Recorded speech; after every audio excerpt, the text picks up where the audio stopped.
Hi, I'm Nick, and I'm a DIY and food artist. Halloween is my favorite holiday, and what I love about it the most are the decorations.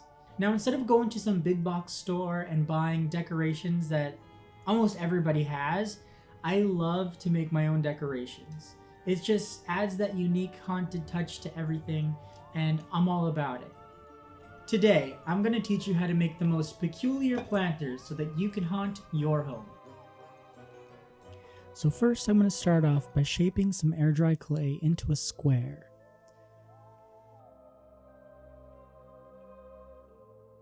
Next, I'm going to add some rulers on each side. This helps the clay maintain the same thickness throughout. I like to roll my clay in between two pieces of parchment paper. The clay that I use is called DOS, and I will link it below. It's anti-crack and anti-shrink.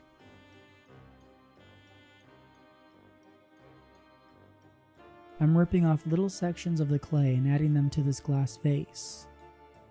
When working with this clay, water is your saving grace. I just use a little bit at a time just to smooth it in. Give everything just a little massage, make sure it's all cohesive. It's okay if it's a little lumpy because that's part of the aesthetic. I add one piece to the top and to the bottom to make it look kind of like a space helmet. Then I trim off the excess.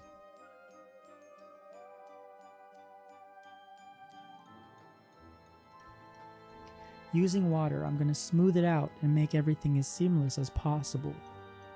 Okay, so if you're not a sculptor, no worries. So I'm going to take these cookie cutters and I'm going to use them to sculpt the eyeball. I lightly press it in biggest to smallest. Now for this you can use anything you have around your house. Sometimes I use measuring spoons. For the last bit I used spice caps. Once I've sculpted everything, I store it inside of a cabinet to dry. This prevents the air from hitting it and cracking. I'm going to drizzle some school glue into some lukewarm water.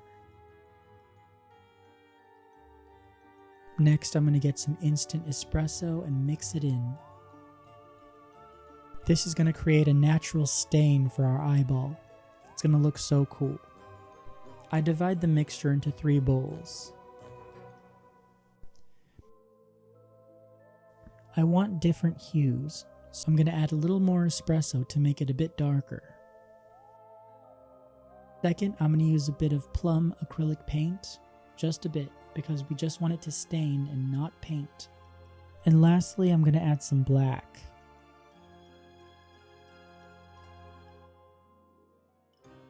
I'm brushing the outside of the eye with the original mixture. Next, I'm going to paint the inside of the eye in the purple hue. I just take the napkin and dab it a little because I want it to look a bit vintage. Lastly, the iris is going to be dark brown and the pupil is going to be black.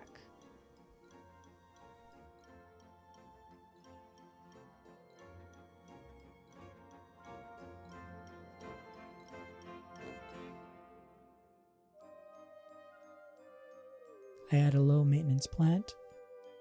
And there you have it. Perfect eye planter, because the more you grow, the more you see. For our next project, we're going to be transforming this thrifted frame into a macabre masterpiece called The Living Dead. I'm going to start by removing the frame from the portrait. This is a thrifted frame, and unfortunately, the previous owner glued the picture to the backboard. So from now on, this lady's name is Clara, and she's the ghost who haunts this painting. First, I'm going to use 4 dollar store cutting mats and carefully glue them onto the backing.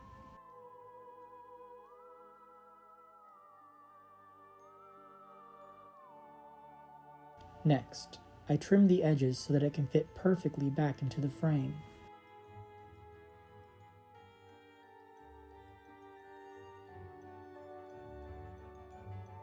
I trim some plastic plant pots. Now these are the plant pots that usually come with the plant.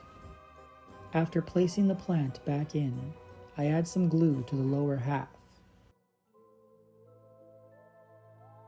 From there, I press on a jumbo popsicle stick and start to trim it. It's okay if it's not perfect here, because it's going to be covered anyway. Stay with me. Trust the process. It's going to be cool. From there, I glue them onto the base with hot glue. I like to group them in threes throughout the frame. If you're worried about drainage, you can add some drainage holes to these pots. Next, I carefully cut this skull in half with a serrated knife.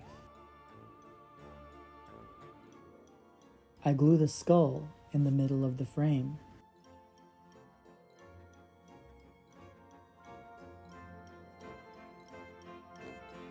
Gluing moss to the planters disguises them and gives them a mound effect.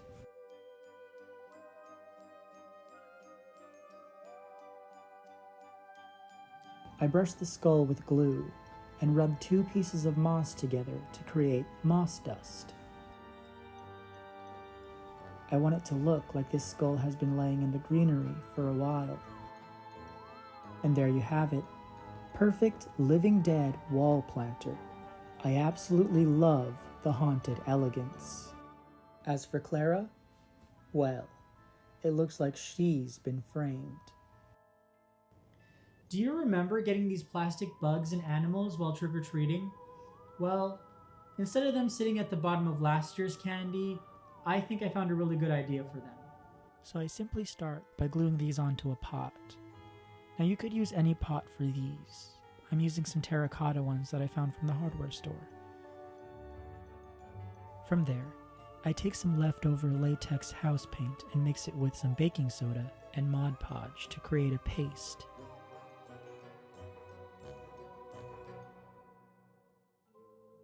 From there, I brush the paste all around the outside.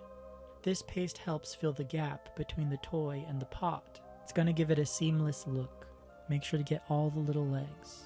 You don't want anything sticking out.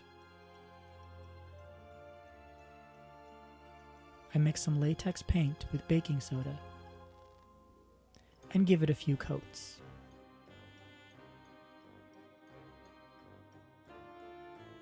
Perfect creepy embossed planters, because this is the only acceptable way to deal with an infestation. Alright, and that concludes our Peculiar Planter series. I hope this video inspires you to dress up your plants for the Halloween season. If you like this video, please show your support by liking and subscribing for more creepy crafts and DIYs. Happy Halloween!